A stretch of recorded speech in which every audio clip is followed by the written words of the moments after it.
江彻开首饰回收店的小老板，不算大富大贵，但做生意讲规矩，尤其是贵金属、重量、成色、来源，每一项都要清清楚楚，因为他知道金子可以旧，人心不能脏。江哥，孟奶奶寄来的那个老金镯到快递站了，货到付款，你今天去取吗？去，她孙女等着手术锤，别耽误她收钱。电话响起，孟奶奶声音苍老又忐忑。江老板，金镯到了吗？我孙女医院那边催押金了。到了，我马上验货付款。您放心，东西没问题，钱一分不少。江彻拿起车钥匙，转身出门。快递站里杂乱拥挤，包裹堆成小山，墙上贴着一张醒目的告示。江彻走到柜台，取件尾号8896。客服刘丽低头扫了一眼系统，你这件超重了。江彻愣住，多重？80吨。基础运费、超重费、仓储费、异常处理费，一共98400。80吨，这人买了个啥？坦克吗？我取的是一个金镯，几十克的东西怎么可能80吨？哼，系统写多少就是多少，你跟我说没用。站长马强从里屋走出来，谁在这闹事儿？马哥，他不想交超重费。单子上写80吨，你就按80吨交，不交钱货不能拿。你们合重量，这件货不可能80吨。你当我这菜市场呢？你说合格就符合，系统显示异常超重就必须缴费，3天内不缴，包裹按无人认请处理。凭规定，你要么交钱，要么滚，别耽误后面人取件。江彻走出快递站，脸色阴沉。一个拄拐老大爷把他拉到旁边：“小伙子，别跟他们硬碰硬，这站黑得很。你也被坑过？我儿子给我老伴儿寄康复器材，他们说2吨收我1万多，我交不起。过几天他们就说超期处理了，东西没了，钱也没了，我老伴儿也错过康复期。你那东西要是不值钱就认栽吧，他们人多闹不过的。”坏人最怕的不是你跟他吵架，他有100种话术。坏人最怕的是你突然不吵了，开始按他的规矩认真算账。大爷，您等我一会儿。江彻重新走回柜台。怎么还没完？不闹了，我交钱。早这样不就完了，非得装硬气。小老板，出门做生意规矩要懂。我懂，不过我也是给别人打工的，9万8不是小数，你们得给我开个证明，证明这批快递确实重达80吨，我好回去报账。这人真傻啊！还报账，80吨金镯是吧？给他开，盖站章，省得他以后赖账。刘丽打印证明，站章重重盖下。江彻付款，手机支付提示音响起。江彻拿起证明和缴费单，转身出门。快递站门口，江彻拨通报警电话。你好，我要报警。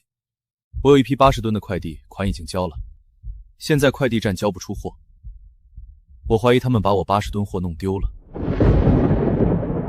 快递站里，马强正得意地数着当天收费记录，门口忽然响起警笛声，江彻带着警察和监管员走进来。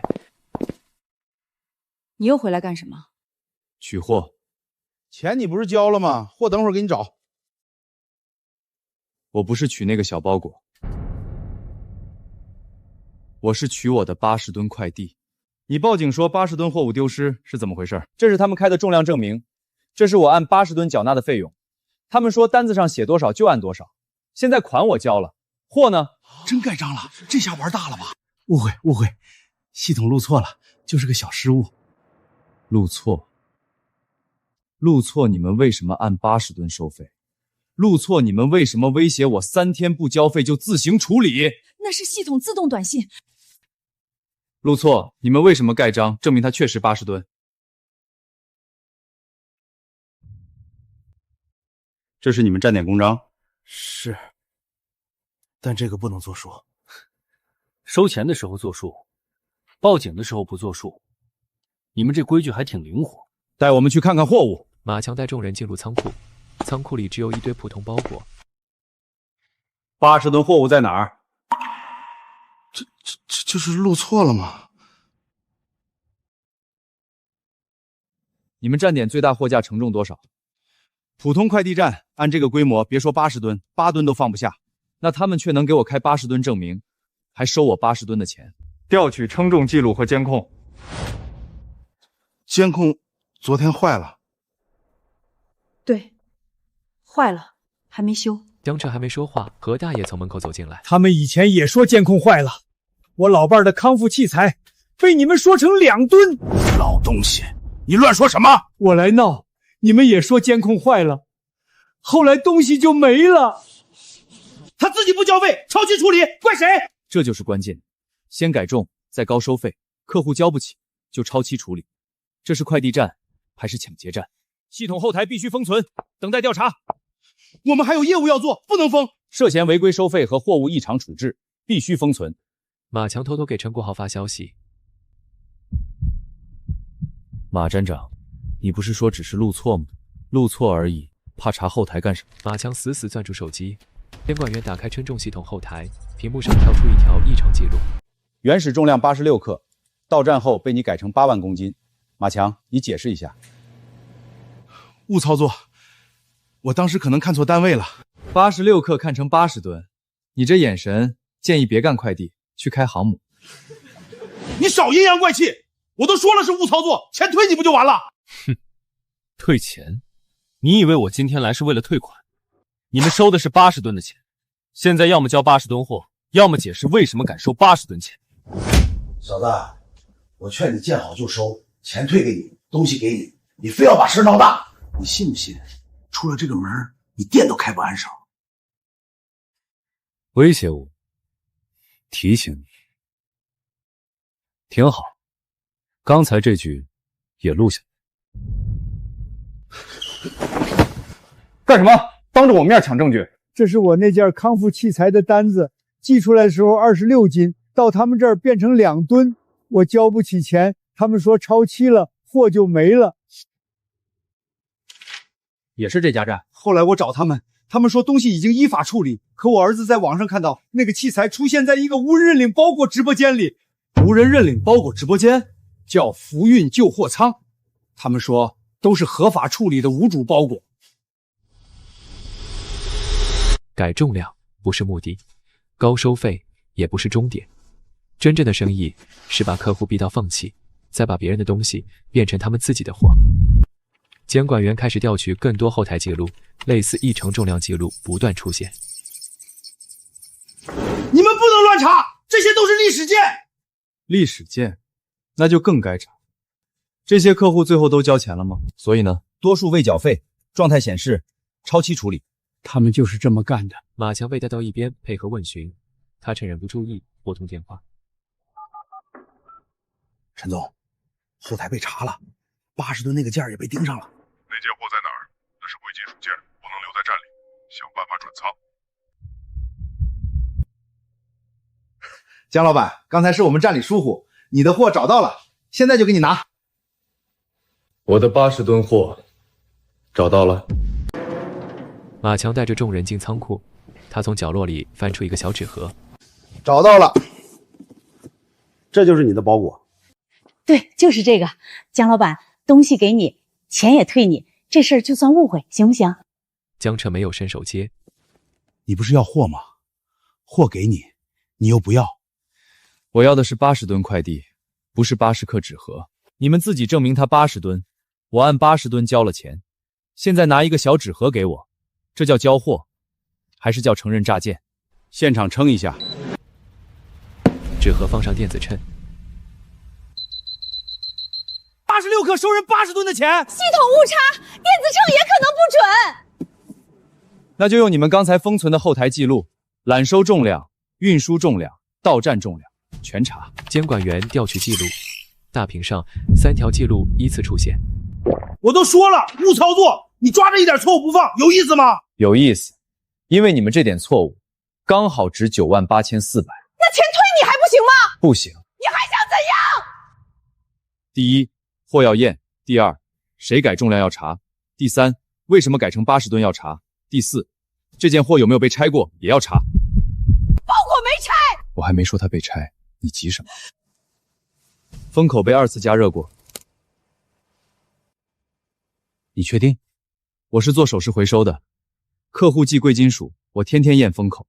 这条胶带不是原封。你别胡说！孟奶奶寄件当天的视频播放，金镯样式清清楚楚。江彻看向包裹，开。包裹打开，里面没有金镯，只有一个发黑的铜手环。货物被调包了。不可能，肯定是卖家寄的就是假货。孟奶奶寄的是金镯，系统显示贵会亲属，到站重被你改成80吨，现在金镯变成铜手环。马站长，你们不是弄丢了80吨货，你们是偷了我的黄金。快递站角落，一个年轻快递员小赵脸色惨白，他犹豫许久，终于低声开口：那天晚上，我看见马站长把这个包裹拿进了办公室。小赵的话一出口，全场目光都看向他。小赵，你想清楚再说，饭可以乱吃，话不能乱讲。我就是看见了，那天晚上你把这个包裹拿进办公室，还让我把入库记录改成异常待处理。放屁！你自己负责贵重件扫描，你现在想把锅甩给我？对，贵重件都是小赵经手的，说不定就是他偷了金镯。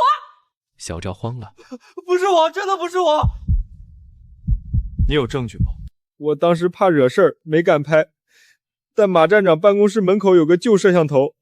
马强脸色一变。众人来到办公室门口，墙角确实有一个老旧摄像头。那个早坏了。你这治安监控坏的还挺有选择性，大厅坏，仓库坏，办公室也坏，收费系统倒是挺好用。监管员让技术人员检查旧摄像头，马强脸色越来越难看。存储卡有数据，但后半段被删除过，可以尝试恢复。恢复。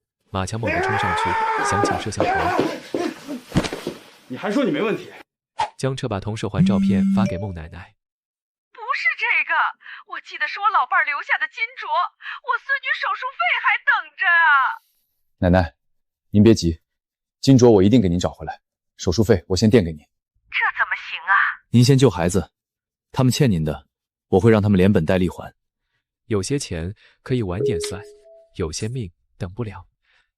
江彻知道，今天这件事已经不是一只金镯，是有人拿普通人的急难做黑心生意。摄像头存储被恢复，画面模糊，但能看清一件事。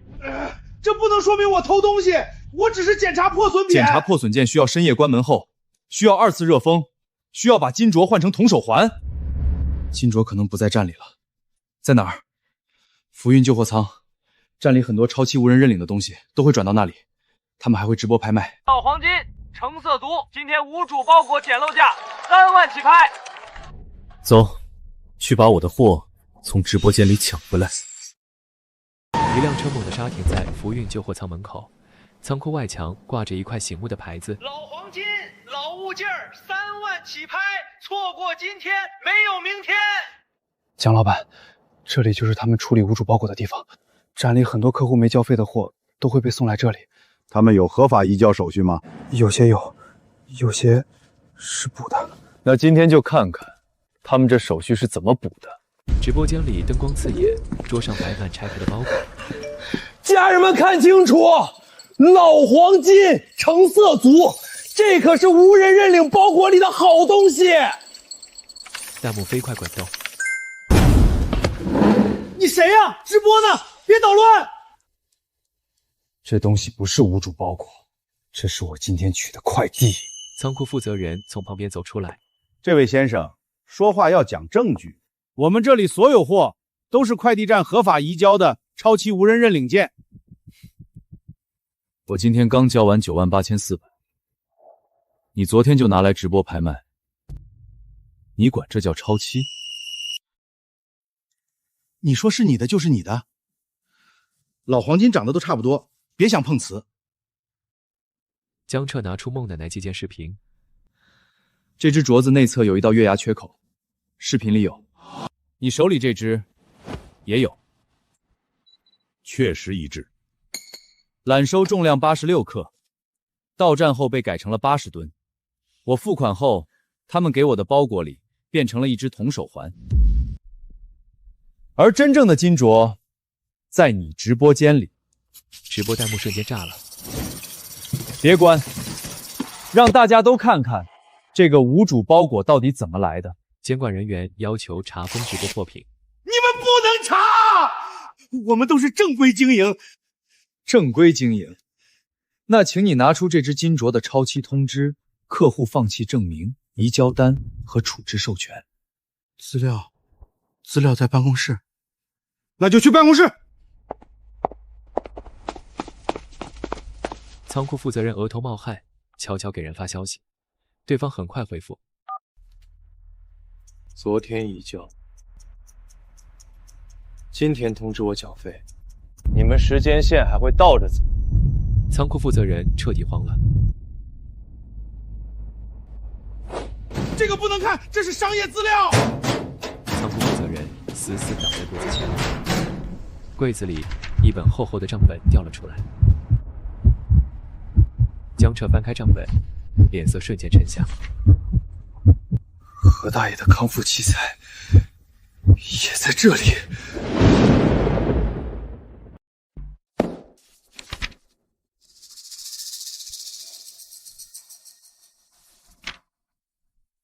这些都是从方圆快递站转来的，不止方圆站，也有别的站点。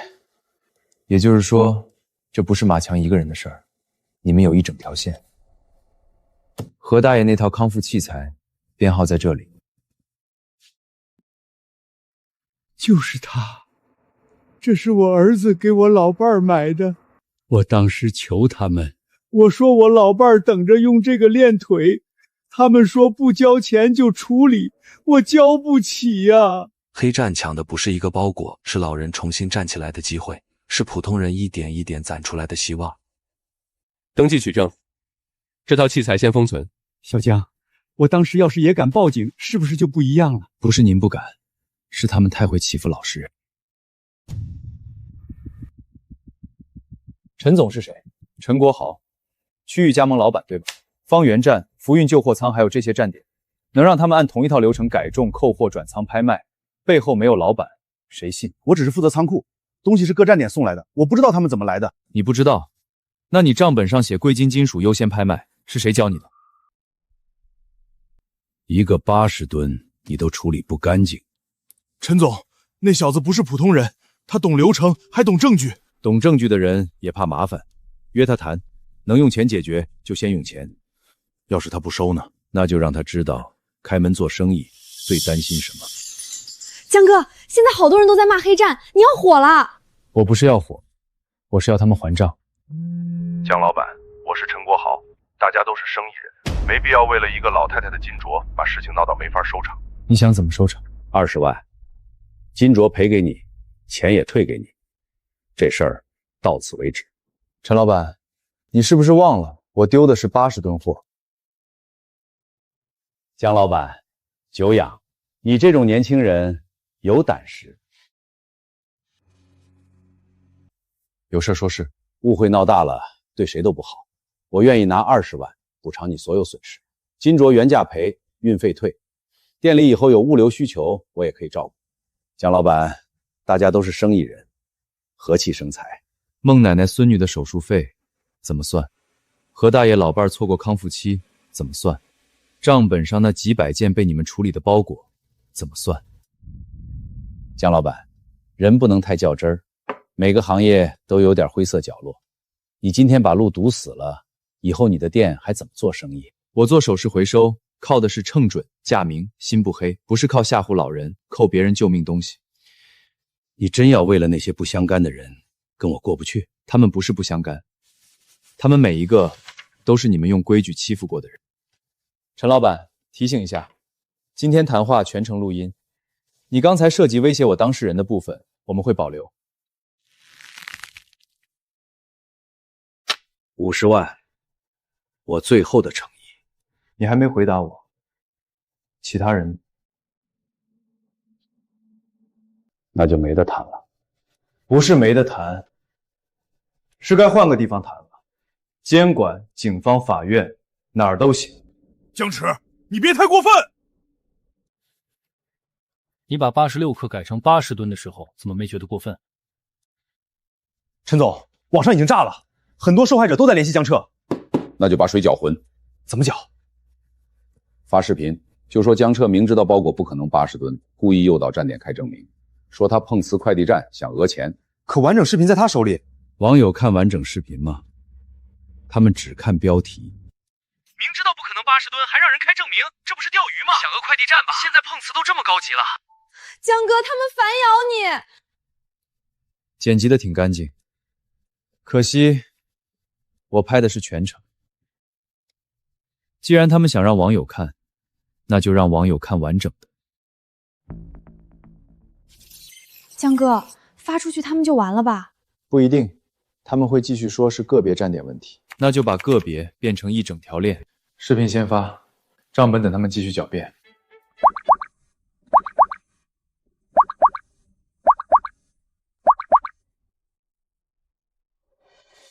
江澈没有哭，也没有喊冤，他只是把从头到尾的证据放出来，因为完整真相永远比情绪更狠。我这件包裹当初也被说超重，你们给我解释！我的手机是不是也被你们卖了？把账本拿出来！大家冷静，冷静！我们站点已经暂停营业了。坑钱的时候怎么不冷静？都给我滚！再闹我报警！你报啊，正好我们也报。陈总，舆论压不住了，监管那边也在查其他站点。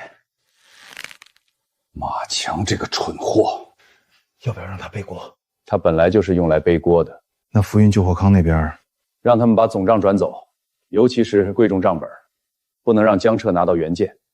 还有那个何老头，不是要作证吗？让他闭嘴。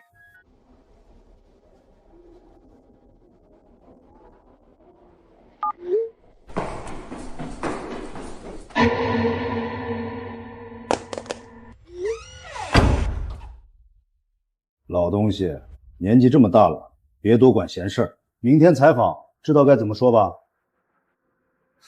还挺硬。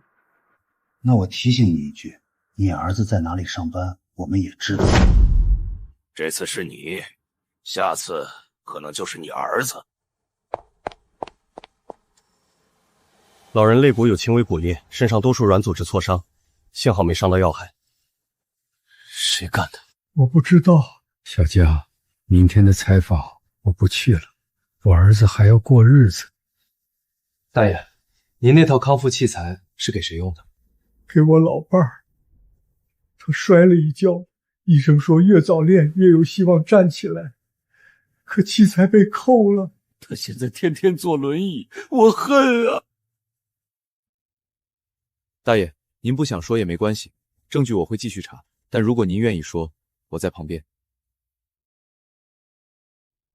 我说，他们坑我的不只是一个快递，是我老伴儿重新站起来的机会。我以前怕他们，可我现在更怕，以后还有别人跟我一样。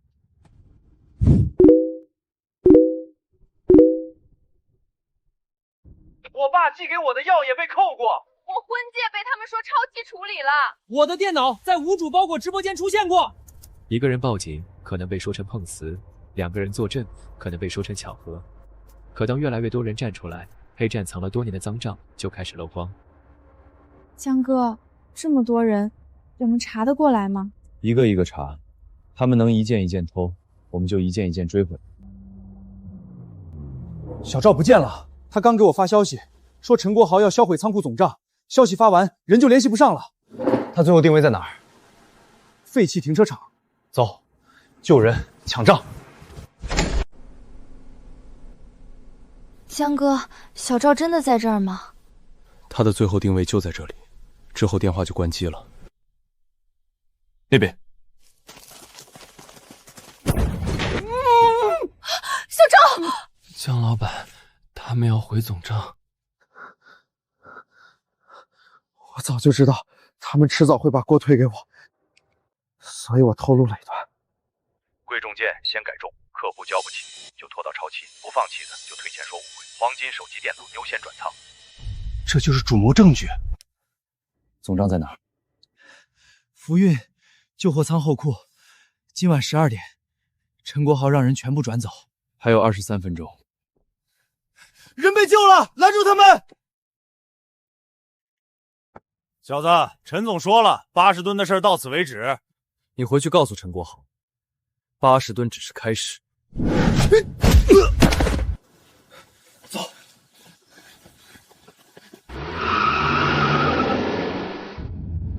江老板，账本不能丢，没有总账，他们会说都是马强和仓库负责人私下干的。不会丢，我们直接去仓库，没有搜查手续，他们未必让我们进。那就让他们自己开门。什么意思？他们不是说我偷闯碰瓷炒作吗？那就开直播，让所有人看着他们今晚到底在转移什么。各位，现在是晚上11点55，福运旧后仓正在连夜转移账本和硬盘。他们说自己合法经营，那就请他们当着所有人的面解释这些东西为什么不能见光。关直播，快关直播！晚了。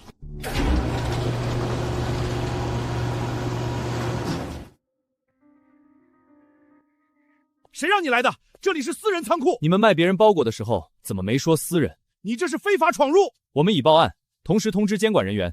你们现在转移疑似涉案证据，直播画面会作为固定证据提交。不能让他们关！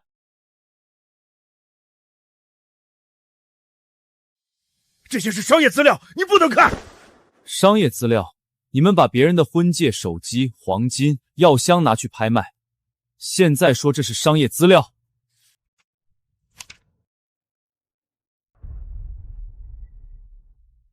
这不是管理混乱，这是流水账。这个编号就是江老板那个金镯。他们不只是偷了金镯，还捡了孟奶奶的金。全部封村，现场所有人员不得离开。这些账本不能说明会有问题，我们只是按快递移交手续处理。移交手续里会写市金截取 0.7 克，会写客户胆小，一般认栽，会写老人健，催费无力，可转仓。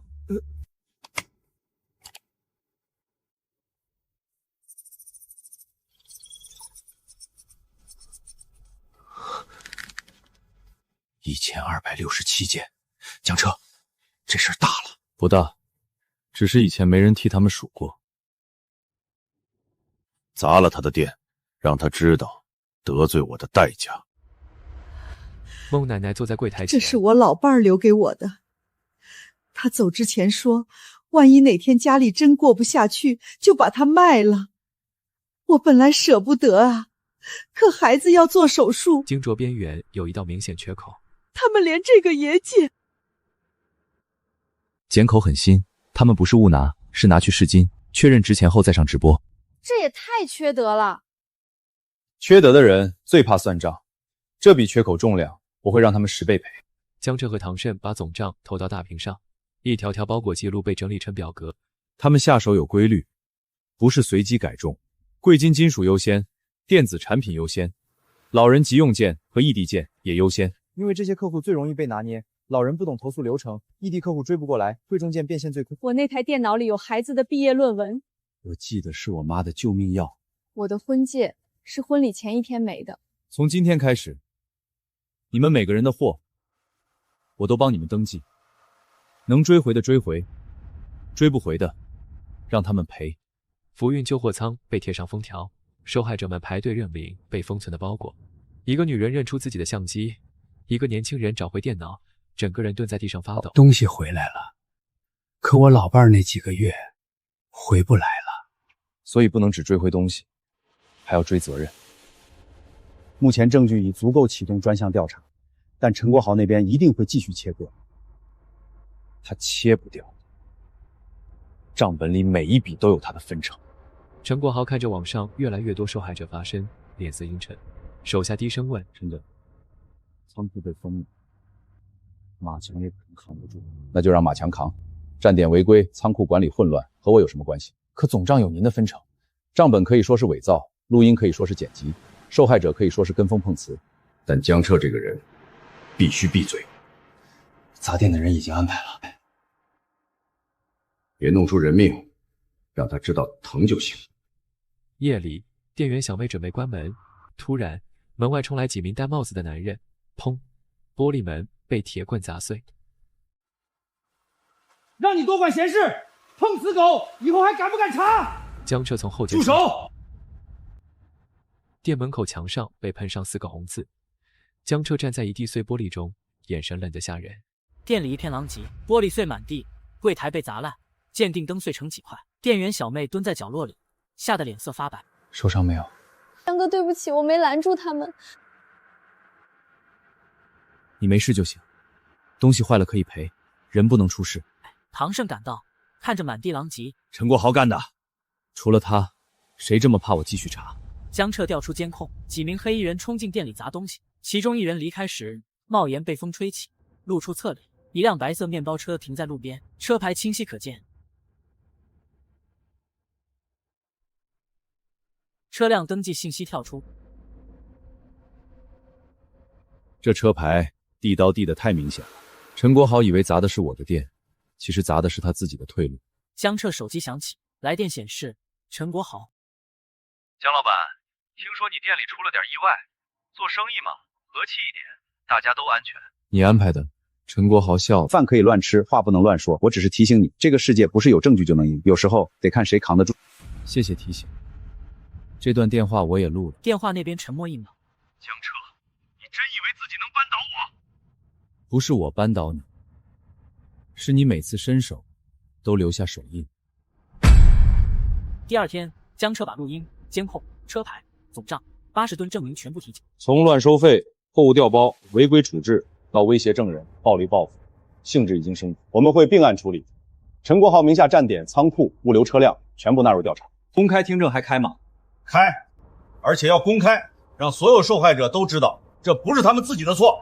江彻点公开最好，他们不是最喜欢说系统显示规矩如此，那就让他们当着所有人解释规矩。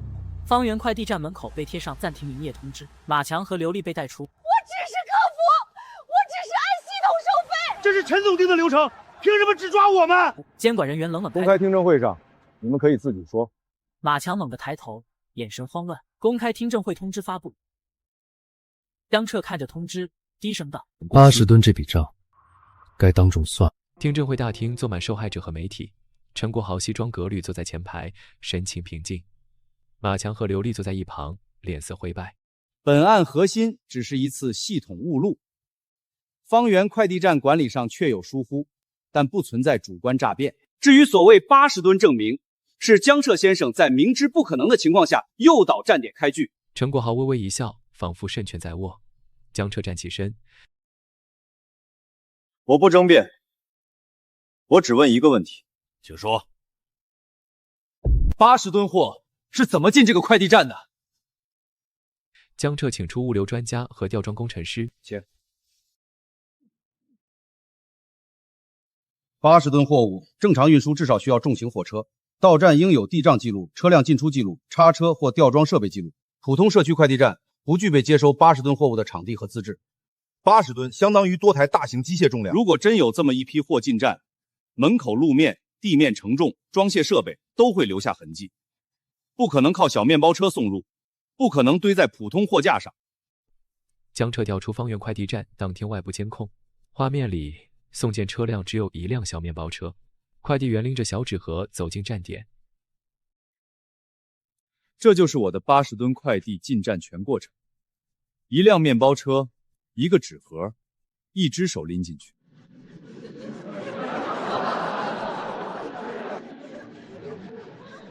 律师脸色难看，仍强行辩解。这恰恰说明重量只是系统误录。误录之后，你们收了我9万8。误录之后，你们威胁我不交钱就处理。误录之后，你们给我开了80吨证明。误录之后，我的金镯出现在你们直播仓库。请问，一个误录需要这么完整的流程吗？律师一时语塞。马站长，我再问你，如果这是误录，为什么后台同类改重记录不止1条？为什么每一条最终状态大多都是超期处理？为什么处理后的包裹都进了福运救货仓？马强满头冷汗，眼神不断看向陈国豪。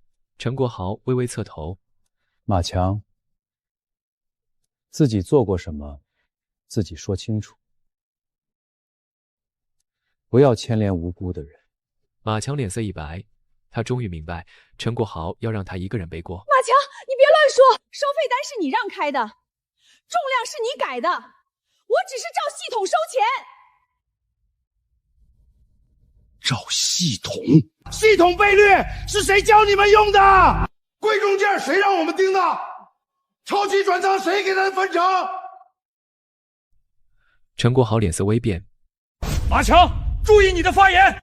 我注意个屁！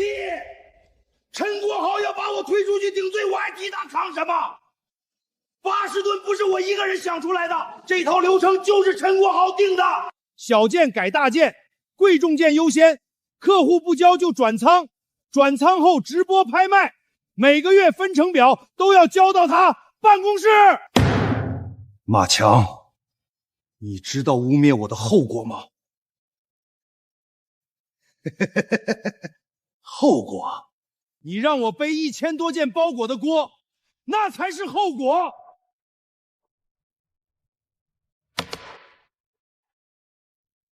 这里面有他每个月收钱的视频，还有他亲口说80吨这种荒唐重量，越荒唐，陈国豪死死盯着那个 U 盘，眼神第一次露出恐惧。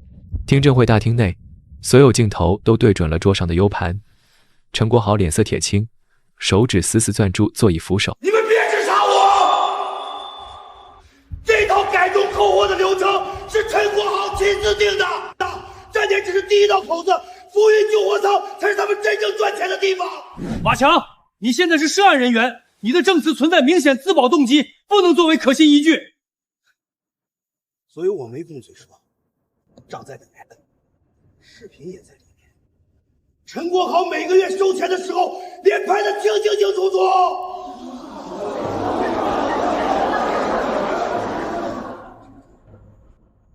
公开播放吗？陈老板不是说管理混乱吗？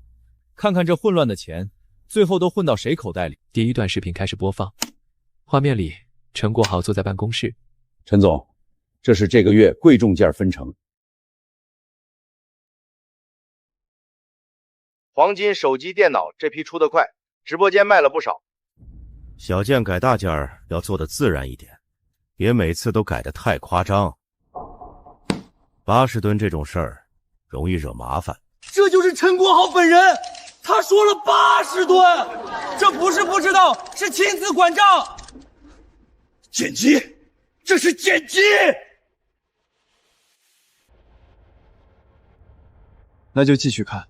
第二份文件打开，表格一行行滚动，每一笔转账后面都有对应包裹编号。孟奶奶坐在旁听席上，听到这里，浑身发抖。那是我孙女儿的手术钱啊！何大爷也死死攥住拐杖。我老伴儿的器材也给他们分了钱，不是1件，是1000多件。即便存在分成，也不能证明陈总授意改重。或许只是下属违规后将收益上交，公司并不知情。将车看向马强，听震听彻底死寂。还有吗？客户不交费，就按超期处理，特别是老人件、异地件、贵重件，这些人最怕麻烦。只要你们流程做全，谁也告不赢。陈国豪的脸色终于彻底垮了。老人怕麻烦，异地客户追不过来，贵重件变现快。陈老板，你们挑的不是包裹，是软肋。陈国豪及其名下区域加盟公司涉嫌组织改种收费、非法扣押货物、违规处置包裹、暴力威胁证人，相关证据将移交司法机关。上车！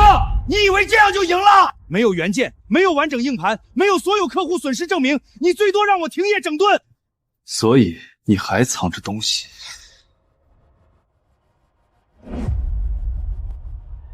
浮云救火仓后库起火了，他要烧原件。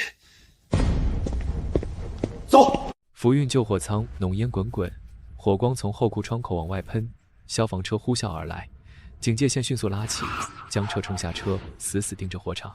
将车，你别冲动，消防已经来了。后库里还有硬盘原件，还有客户包裹价值证明，一烧他就能说账本是伪造，证据不完整，火势太大，不能进去。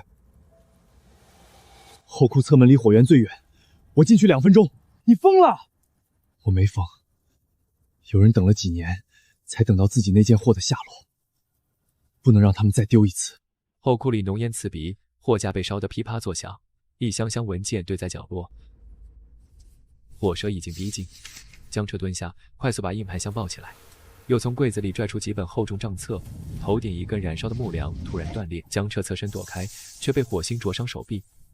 他看到最里面一个保险箱，箱门被敲过一半，说明纵火前有人想拿走它，却没来得及。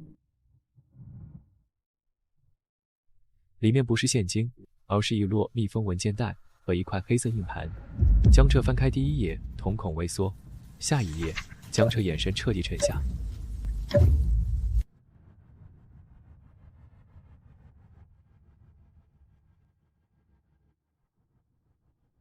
烟越来越浓，江彻抱起箱子，转身冲向出口，众人焦急等在门口。火场里，江彻踉跄冲出，怀里死死抱着文件箱。他刚出来，身后后库轰然坍塌，唐胜和消防员立刻冲上去扶住他。你不要命了！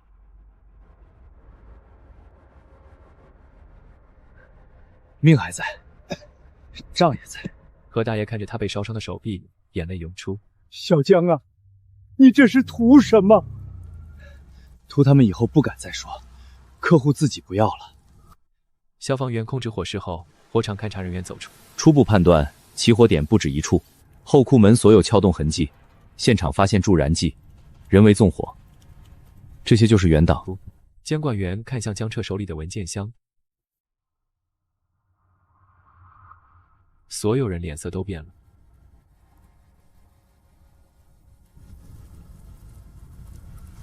仓库没烧干净。他听到仓库没烧干净，脸色巨变。废物！他们抢出了什么？总名单，1267个客户的原档，全在江彻手里。陈国豪眼神第一次出现真正的绝望，桌上堆满文件袋，墙上大屏显示受害客户数据库。店员小妹看着数字，声音发颤。江哥，这么多人，这已经不是快递站乱收费了，这是长期有组织侵害客户财物。小赵低着头，眼神愧疚。我以前以为只是客户不懂规矩，现在才知道是站点一直在欺负他。先联系能联系上的，物品价值、当年投诉记录是否赔偿过，全都重新登记。1000多人，我们得查到什么时候？他们坑人的时候不嫌多，我们追回来也不能嫌麻烦。电话一个个打出，画面切换不同受害者。一个年轻母亲接到电话，愣住。你说什么？我当年寄给孩子的进口药不是丢件，是被他们转仓了。一个男人坐在办公室里，手里的笔掉在地上。那台电脑里是我老婆生前照片，我找了2年。一对新人拿着婚礼旧照片，眼睛发红。我们的婚戒不是快递丢了，是被卖了。何大爷坐在病房里，看着老伴轮椅旁的康复器材，沉默流泪。会议室内，总名单被投到大屏，名单里涉及7个快递站、2个旧货仓、1个直播拍卖公司，涉案时间跨度3年。陈国豪名下公司全部纳入调查，目前已经具备刑事立案条件。陈国豪涉嫌非法占有客户财物、伪造物流记录、敲诈收据、指使暴力威胁证人。赔偿怎么办？后续会组织赔偿听证，但物品价值证明需要补齐。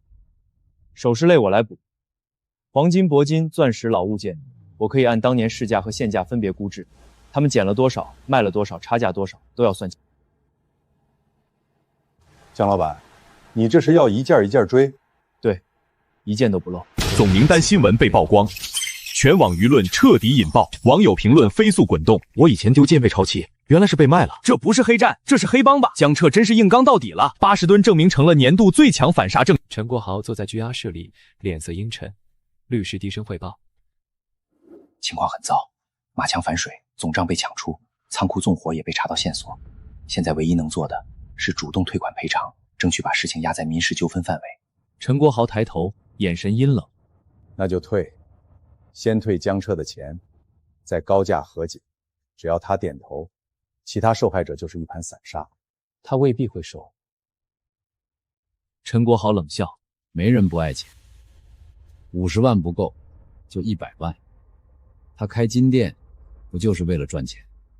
律师拿出一份和解协议。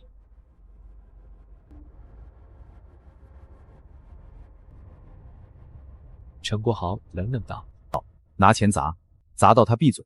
江彻的店还没完全修好，玻璃上贴着临时胶布。陈国豪律师穿着西装坐在柜台前，把协议推到江彻面前。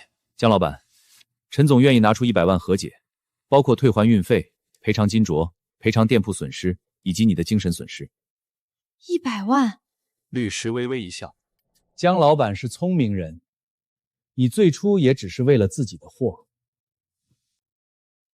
现在货找到了，钱也给到位，何必继续折腾？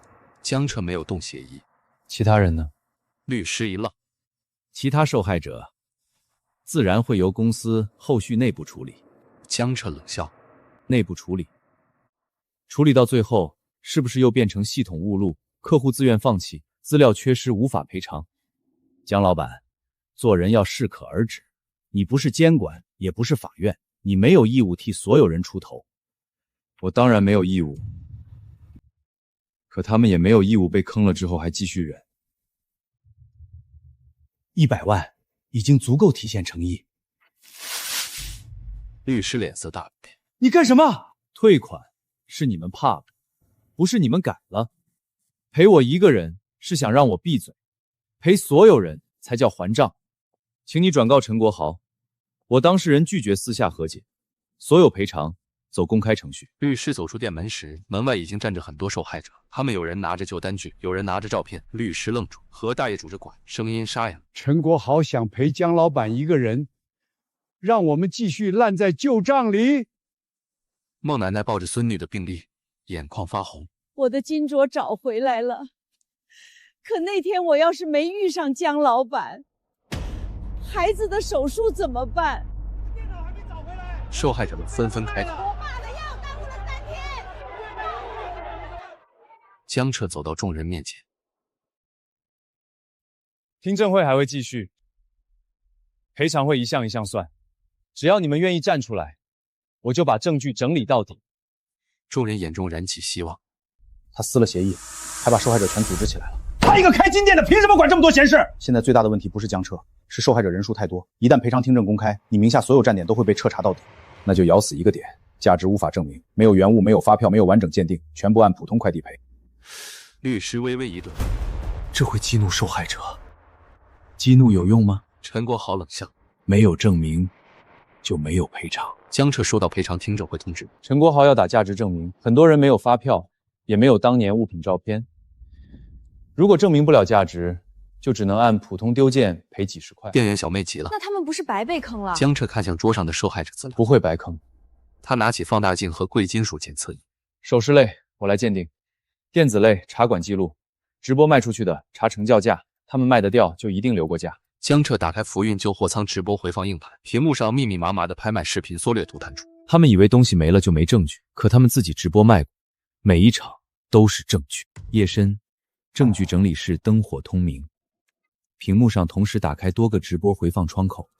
家人们看清楚，正品手机9成新，主播当年的声音一遍遍响起。老黄金戒指成色足，进口康复器材，低价简陋，名牌相机，懂的人直接拍。他们当时卖的这么清楚，现在还说价值无法证明。他们没想到有一天这些直播会变成证据。别漏。江彻盯着屏幕，物品截图、主播描述、成交金额、时间码、对应包裹编号全部切下来，我帮忙对编号。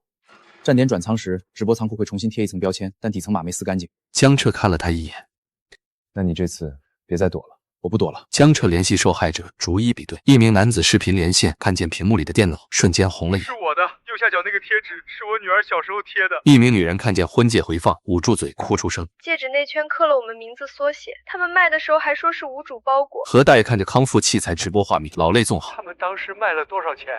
店员小妹低声8600。何大爷整个人僵住。他们要是1万多超重费，转头8600卖给别人，这群畜生！江彻把记录补入表格。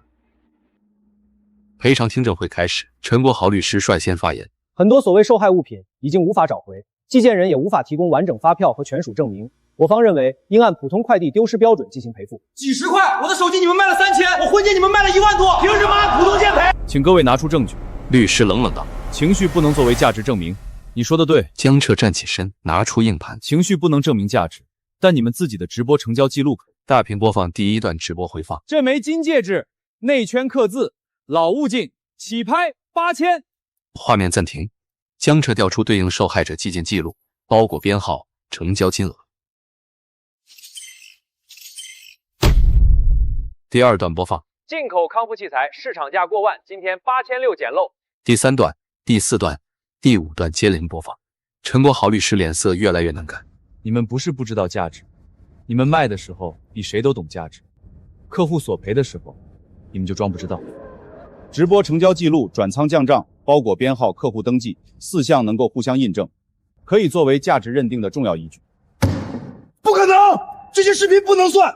直播间成交价有虚高，有炒作。江彻冷冷道：“你自己拿来赚钱的时候成交价算，现在拿来赔钱就不算了。”陈国豪哑口无言。监管负责人宣布，下一阶段进入逐项赔付核算，首批重点核算贵金属、医疗器械、电子产品。江彻看着大屏上密密麻麻的成交记录，江老板，这场直播被删过，但恢复出来了，标题是内部贵宾场。这些都是特殊渠道来的货，放心，原主人追不回来。大屏上隐藏直播回放被恢复，标题刺眼。画面中，陈国豪坐在直播镜头前，面前摆着几只首饰盒、手机、相机和一块南石腕表。这些都是特殊渠道来的货，放心，原主人追不回来。我们做过流程，手续干净。听证会大厅瞬间死寂，随后受害者席爆发出怒骂声：“这不就是明抢吗？他明知道东西有主人，还说原主人追不回来！畜生！这只是直播销售话术，不能证明陈先生知道货物来源有问题。”话术？那就继续听。直播视频继续播放。陈国豪拿起一枚金戒指，对着镜头展示。内圈刻字不用管，回头熔掉就是。这种婚戒最麻烦，原主人感情重，闹得也凶，所以转手越快越好。那是我的戒指，我和我丈夫结婚10周年补办的戒指。他冲到大屏前，指着戒指内圈模糊的刻字。这里刻的是我们的名字缩写。我去看，我当时找快递站，他们说查不到了，说我自己没按时取件。江彻把他的包裹编号调出来，直播回放、转仓台账、快递异常记录全部对应。陈国豪，你管这叫话术？陈国豪低头不语，律师仍旧强称，即便直播内容存在不当，也不能证明销售款进入陈先生个人账户。江彻看向技术员，放收款记录。大屏切换，内部贵宾场每一笔成交记录、打款账号、分成账号被一一展开。监管负责人脸色越来越沉。这些转账记录已由银行协查确认，已确认那是公司分红，我不知道这些货物来源有问题。你自己说原主人追不回来，你自己说刻字熔掉，你自己说流程做过，现在说不知道。这只金镯寄件重量86克，到站后被改成80吨，包裹里被换成铜手环。真正的金镯出现在直播间，还被减掉0.7克饰金，那是孩子的手术钱啊！江彻转身看向陈国豪，你们减掉的不是0.7克红金，是一个老人最后一点体面，是一个孩子差点等不到的手术费。现场一片沉默，监管负责人当场宣布：内部贵宾场直播回放、收款记录、转仓降账形成完整证据链。陈国豪本人直接参与涉案包裹非法处置，相关证据立即移交司法机关。陈国豪脸色彻底灰白。就在此时，技术员又调出一个隐藏文件夹。江老板，这里还有一份加密客户名单，名字叫重点客户维护表。打开文件，打开，上面写着。江彻看着自己的名字，眼神冷下来。陈国豪律师脸色大变，急忙想合上电脑。江彻冷冷道：“别关，让大家看看他们是怎么维护客户的。”大屏上重点客户维护表展开，每一页都触目惊心。台下受害者全都愣住。怪不得我一投诉就有人骂我碰瓷。我家门口被泼过油漆。他们不是临时起意，是早有一套办法。他们不怕客户受害，他们怕客户不认栽，所以他们不止偷包裹，还要把维权的人逼成沉默的人。江彻指着表格最上方，这不是客服手册，这是欺负老实人的操作指南。技术员继续翻页，何大爷的名字出现。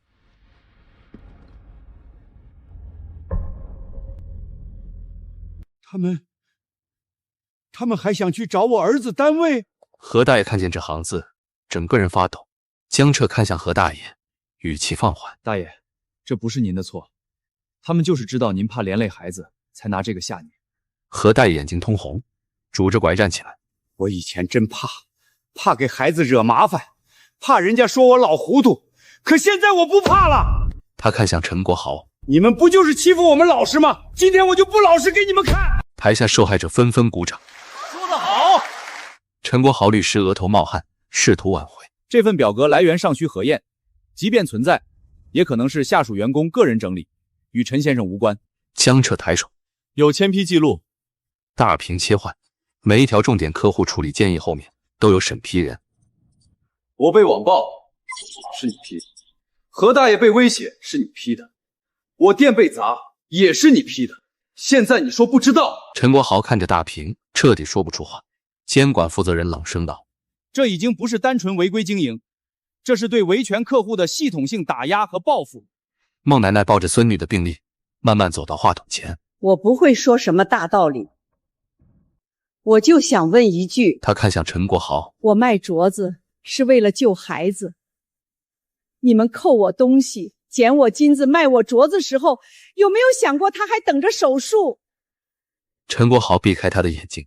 我这辈子没惹过谁，我就寄了一个快递，为什么要这么欺负我？现场很多人都红了眼。江彻站到孟奶奶身边。这就是为什么不能私下和解，因为他们欠的不只是我一个人的9万8，是每一个被迫认栽的人。监管负责人当场宣布下一步：即日起，陈国豪名下所有站点、仓库、直播账户、关联收款账户全部冻结，7家涉事站点同步停业调查，所有未处置包裹原地封存，不得转移。陈国豪猛地抬头，脸色惨白。全部冻结？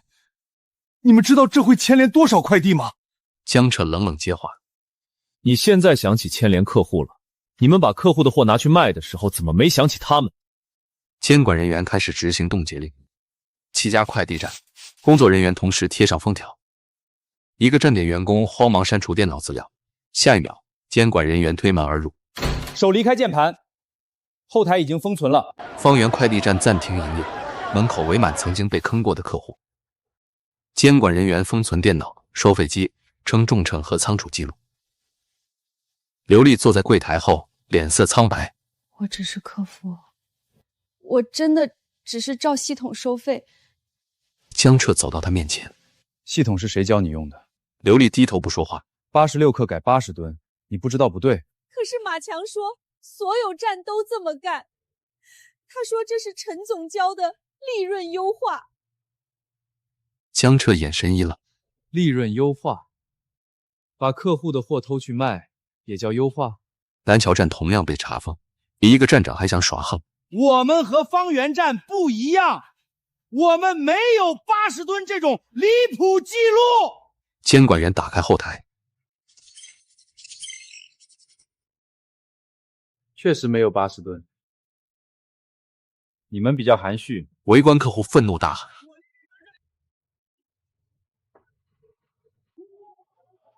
站长脸色发白。江彻走进来，拿起桌上的一本员工培训手册。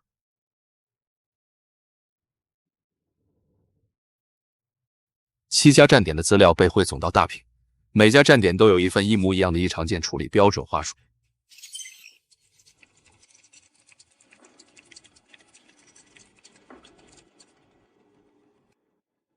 唐胜皱眉，完全一样，连标点都一样，说明不是站点自己摸索出来的，是统一下发。江彻翻到最后一页，这下他再说不知情就说不通了。马强、刘丽、小赵被分别询问。每个月陈总都会开会，让我们盯贵重件、盯老人件、盯异地件。他说这些人最容易压。客服话术是统一发的，客户一急我们就说系统显示，他们不懂流程就会怕。贵重件扫描后，后台会自动标红，标红件如果客户超过1天没取，就会进入异常件关注链班。3人的证词交叉印证，调查人员将证词并入总案卷。黑站最会说的一句话是系统显示，可现在系统终于显示了另一件事，他们不是失误，他们是故意。陈国豪坐在问询室，表情阴沉。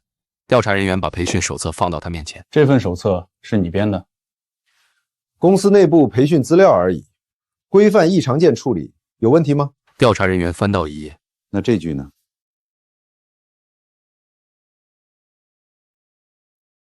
陈国豪脸色僵住。这也是规范。陈国豪沉默。调查人员又拿出一份文件。还有这个，你在7家站点后台使用同一个管理员账号，手动修改过321次重量。陈国豪瞳孔一缩，问询室内灯光冷白。陈国豪盯着那份后台记录，脸色微变。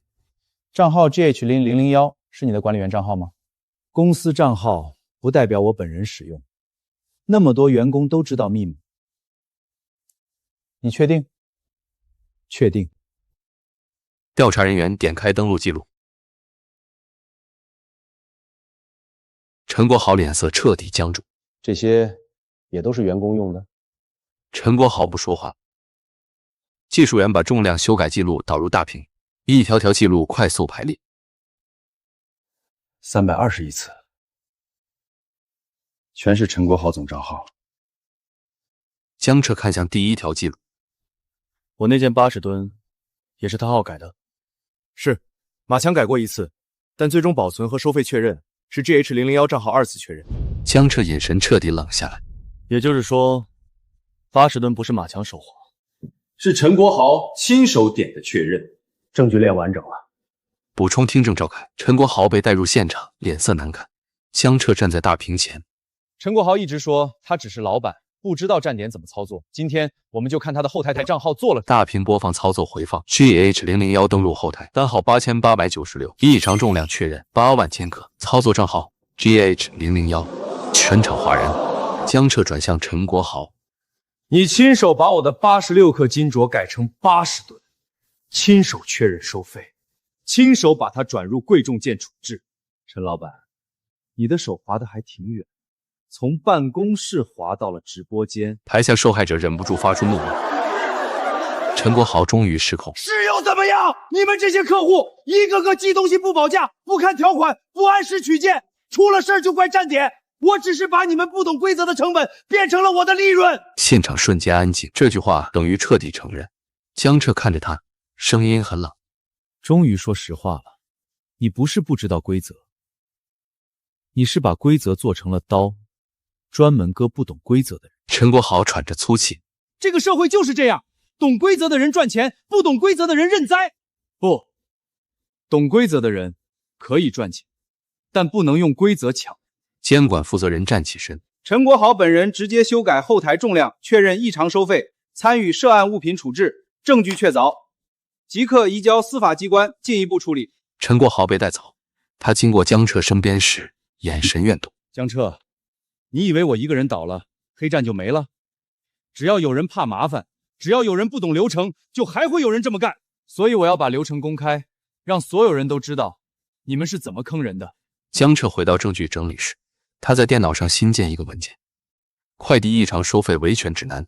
第一行字写下：第1条，不要怕系统显示，系统也会骗人。方圆快递站门口围满人，工作人员拆下门头招牌，螺丝松开，招牌轰然落地。曾经被这家站坑过的客户们站在门口，神情复杂，有人痛快，有人红了眼，有人低头看着手里的旧单据。何大爷拄着拐，低声道：“早该拆了。”可要是江老板没报警，我们谁也拆不动他。江彻站在人群后，看着招牌被抬走。一块招牌拆下来，不代表所有委屈都消失，但至少说明有些黑规矩终于被撕开了一道口子。马强被带出站点，他看到江彻，急忙挣扎着开口：“江老板，江老板，我也是给陈国豪打工的，真正的大头都是他拿的，我就是听命办事儿。”你改重量的时候是听命，你威胁我不交钱就处理货的时候也是听命，你把孟奶奶金镯拿进办公室的时候也是听命。马强哑住：“你收客户钱的时候不像被逼的，你骂老人闹事的时候也不像被逼的。”马强脸色灰败，再也说不出话。刘丽哭着被带出来：“我只是客服，我没偷东西，我只是照系统收费，我也要养家。”孟奶奶看着他，声音颤抖。那天我打电话求你，我说孩子等手术费，你说不交钱就按规定处理。刘丽低头哭，不敢看他。江彻冷冷道：“打工不是欺负人的理由，你可以没权利改制度，但你有嘴，有良心，有不嘲笑别人的选择。”刘丽彻底崩溃，蹲在地上痛哭。南桥站门头被拆，北街站仓库被封，兴隆站乘重秤被搬走，救护舱直播间设备被查封，福运救护舱封条贴满大门。受害者们站在不同站点门口，拿着单据排队登记。有些东西找回来了，有些东西已经找不回，但至少从今天开始，他们不再是自己倒霉，而是有名字、有编号、有记录的受害者。临时赔偿登记典礼，受害者们排成长队。对，内侧刻字一致，能对上。监管负责人走来，把一份文件递给江彻。江老板，这个你看看。首批赔偿专户已经冻结到位，贵金属、医疗器材、电子产品优先赔付。但还有一类最难处理。哪一类？监管负责人把文件翻开，无法用市场价衡量的遗物类包裹。江彻低头看去，一个中年男人站在队伍末尾，手里攥着一张泛黄照片。江老板，钱我不要，我只想把我妻子的东西找回来。江彻抬头看向他，声音沉稳：“照卖到哪儿，我们就追到哪儿。”陈国豪方律师冷笑一声：“这类物品没有发票，没有市场价，也无法证明真实价值，最多按普通包裹遗失标准赔偿。”高建民猛地抬头：“那不是普通包裹，那是我老婆留给我的最后一点东西。”律师不为所动：“情感价值无法量化。”江彻抬眼看向律师：“你说的对，情感价值无法量化，但你们把它卖了，就一定留下了买家和成交价。”江彻打开福运救护舱直播回放硬盘，一场场直播飞速筛查。店员小妹眼睛酸涩，揉了揉眼：“江哥，遗物类东西太杂了，相册、旧衣服、坠子，看起来都不像值钱货。他们真会直播卖吗？”“会，越是客户急着要回的东西，他们越会挂成情怀盲盒。”“情怀盲盒？”江彻点开一段回放，主播在镜头前晃着一只老旧木盒。“家人们，这一盒是无主纪念品，有老照片、旧吊坠、手织围巾，虽然不值大钱，但有故事感，99块起拍。”高建民照片里的旧围巾赫然出现在画面中。找到了。天！江彻带着高建民和唐胜找到买家，买家是个年轻收藏爱好者。我真不知道这是别人遗物，直播间说是无主包裹，我就是觉得那条围巾有年代感。高建民看见桌上的旧木盒，他颤抖着打开盒子，里面是一张结婚照、一条褪色围巾、一枚小小的骨灰纪念坠。“找回来了，阿兰，我把你找回来了。”“大哥，对不起，东西您拿走，钱我不要了。”江彻看向买家：“你也是被他们骗的，你的钱也该由他们退。”江彻把这段追回过程投到大屏，直播回放、成交记录、物品归还记录一一展示。他们把亡妻遗物包装成情怀盲盒，99块卖出去，现在却说没有价值，无法赔偿。我不要他们赔我老婆，我只要他们承认这不是无主包裹，这是我的家。监管负责人神情沉重：“遗物类包裹虽然不能完全按市场价衡量，但应按实际侵害后果、处置行为和精神损害另行核算。陈国豪方不得以无市场价值为由逃避赔偿。”律师脸色难看。技术员继续筛查遗物类回放。江老板，还有一批遗物不是通过直播卖的，他们被转给了一个线下买家。谁？技术员放大交易备注：批量收购方严记旧物行。备注：老人件、遗物件，打包处理。唐胜脸色一沉：严记旧物行，那家店专门收旧货老物件，背后水很深。江彻合上电脑：那就去严记，他们吃进去多少，就让他们吐出来剁手。老街深处，一家旧物行门头破旧，招牌上写着“严记旧物行”。江彻推门进入，店内摆满旧相机、旧钟表、老首饰盒、木箱、旧相册。严老板坐在柜台后，戴着圆框眼镜，慢悠悠盘着核桃。买东西还是卖东西？江彻把一份清单放到柜台上，找东西。严老板瞥了一眼，笑了。我这店里东西多了，旧货入手就没原主，你们找错地方了。福运旧货仓转给你的遗物件37批，老人件26批，贵重纪念品11批。你要我一件一件念吗？严老板盘核桃的手停住，严老板冷下脸。年轻人，话别说太满。我严记做的是合法旧货买卖，谁卖给我，我付钱收货。至于货从哪儿来，我管不着。涉案物品追缴协助函，这些物品涉及非法处置客户包裹，你有义务配合。严老板嗤笑。协助可以，但东西进了我店，早就拆散了。相册归相册，吊坠归吊坠，木盒归木盒。你们证明得了哪件是谁的吗？江彻拿起柜台上一枚旧吊坠，翻到背面，吊坠内侧有一串极小编号。你拆散可以，但福运仓为了分账，每件贵重遗物都贴过底码，胶撕了，压痕还在。严老板脸色一变。做旧货的人应该比我更清楚，老东西会说话。监管人员赶到，严老板不情不愿地打开后舱，后舱里一排排塑料箱堆满枪。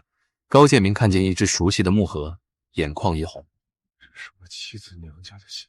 另一名受害者冲上前，这块表我找了3年，你们说丢了，原来卖到这儿了。严老板还想狡辩，二手东西长得都差不多，你们不能乱认。江彻拿出紫外灯照在箱底，隐藏编号浮现，编号在这儿。你还想说差不多？监管人员封存后仓，严老板脸色灰白。严记旧物行涉嫌收购、转卖涉案物品，全部物品封存核验。我也是买来的，陈国豪说这些全是合法无主件，我也被骗了。你低价收遗物的时候不问来源，客户找上门的时候装不知道，现在被查了才说自己被骗。严老板低头不语。你们一个个都说自己只是做生意，可做生意不该专挑别人的伤口赚差价。后舱清点继续，一名监管人员从最深处搬出一个铁箱。江老板，这箱东西单独锁着。铁箱打开，里面是一批没有直播、没有公开记录的贵重首饰和纪念物。唐胜拿起其中一份清单，脸色骤变。这些不是普通包裹，有些是已经进入理赔程序的货。什么意思？客户以为快递公司赔过了，但原货还在，被他们藏起来2次变卖。江彻眼神彻底冷下。一件货赚2次，陈国豪还真是把黑心生意做到头。铁箱里的货物被一件件摆在长桌上，每一件旁边都有原始快递单和理赔记录。客户已理赔500元，原货2次出售3800元，客户已理赔300元，原货2次出售9200元。监管负责人脸色阴沉。他们先让客户走普通理赔，赔几十、几百、上千，然后把原货藏起来，高价卖掉，这就是双头吃。客户以为事情结束了，货却还在他们手里继续赚钱。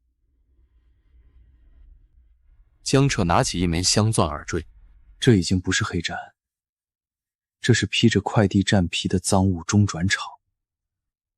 江彻联系其中一名女客户，他看到屏幕里的耳坠，瞬间捂住嘴。这是我妈留给我的耳坠，快递公司说丢了，只赔了我500，他们说我没保价，最多就这样。现在原货找到了，而且它被2次标价16000八。女客户眼泪落下。他们明明知道它不是普通耳坠，他们明明知道。江彻声音沉这次不按500算，按他们实际出售价值、实际侵害行为以及隐瞒原货2次火力算。江彻将双头吃证据放到大屏，理赔后原货2次出售证据链。律师脸色难看。理赔已经完成，双方权利义务已经终结，客户接受赔偿后，就代表认可结果。江彻冷笑：客户接受理赔，是因为你们告诉他货丢了，可货没丢，货被你们藏起来卖了，这叫结果终结，这叫骗完第1次，再赚第2次。我当年就不该签那个理赔单。他们说不签1分钱都没有，我们根本不知道货还在。肃静。监管负责人敲锤。江彻提交的证据将并入赔偿核算。陈国豪被带入补充质询，脸色灰白。江彻看着他，一件货赚2次，一次赚客户的忍气吞声，一次赚原货的真实价值。陈国豪，你这门生意真会算。陈国豪冷笑：破不保价本来就活该赔得少，规则写得清清楚楚，是他们自己不看。规则写得清楚，不代表你能偷货。不保价只影响赔付标准，不代表包裹成了你的。陈国豪一怔，江彻继续道：你把条款当刀，但刀拿久了，总会割到自己。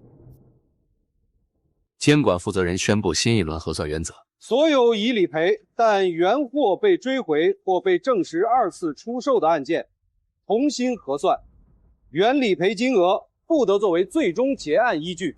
陈国豪相关企业承担追加赔偿责任。受害者细想起掌身后哭声。唐胜快步走到江彻身边。陈国豪名下账户冻结的钱，可能不够赔全部人。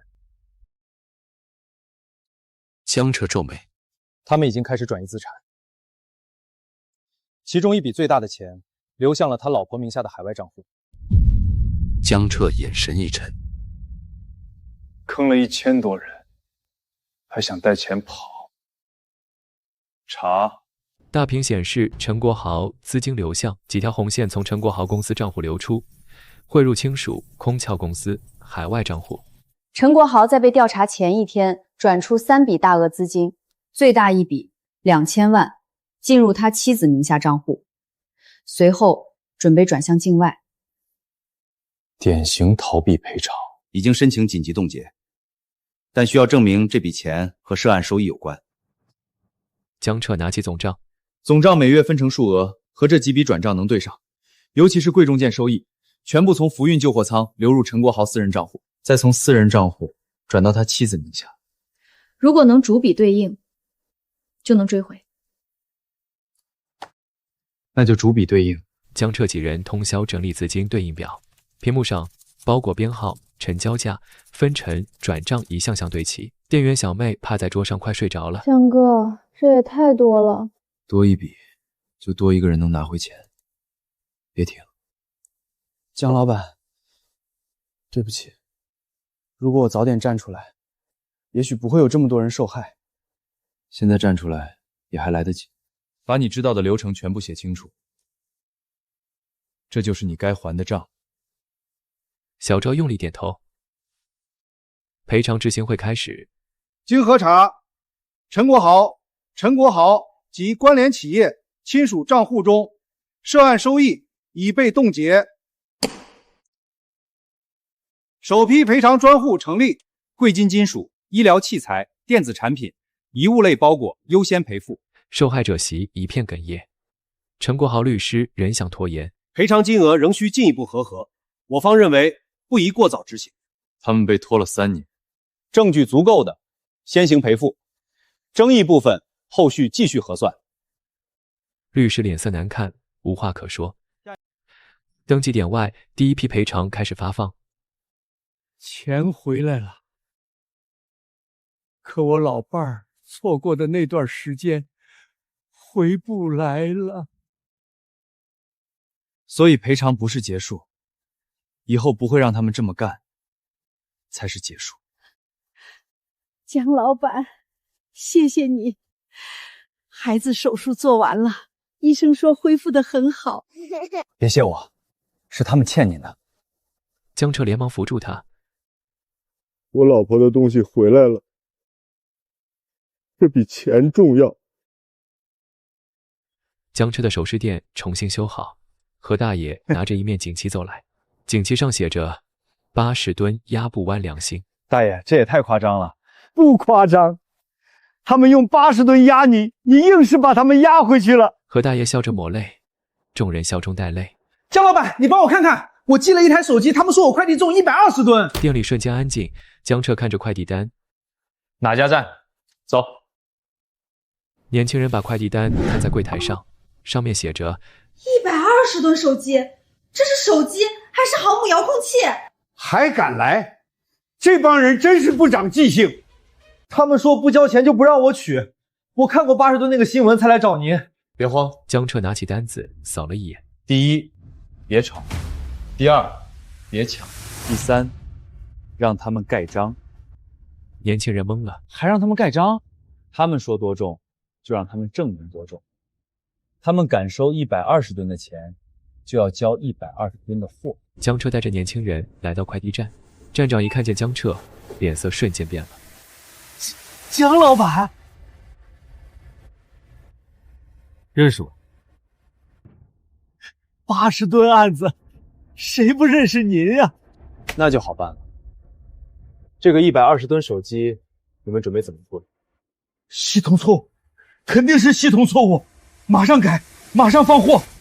这次改得挺快，以前怎么不快？站长低头不敢说话。开箱验货，查原始重量，给客户出书面更正，多收1分钱，按违规收费处理。是，好。遇到异常收费，记住5件事：第一，拍单据，录沟通；第三，要求符合原始重量；第四，要求对方出具书面证明；第五，别只问退不退款，要问货在哪里。还有，别怕他们说系统显示，系统也会被坏人按坏。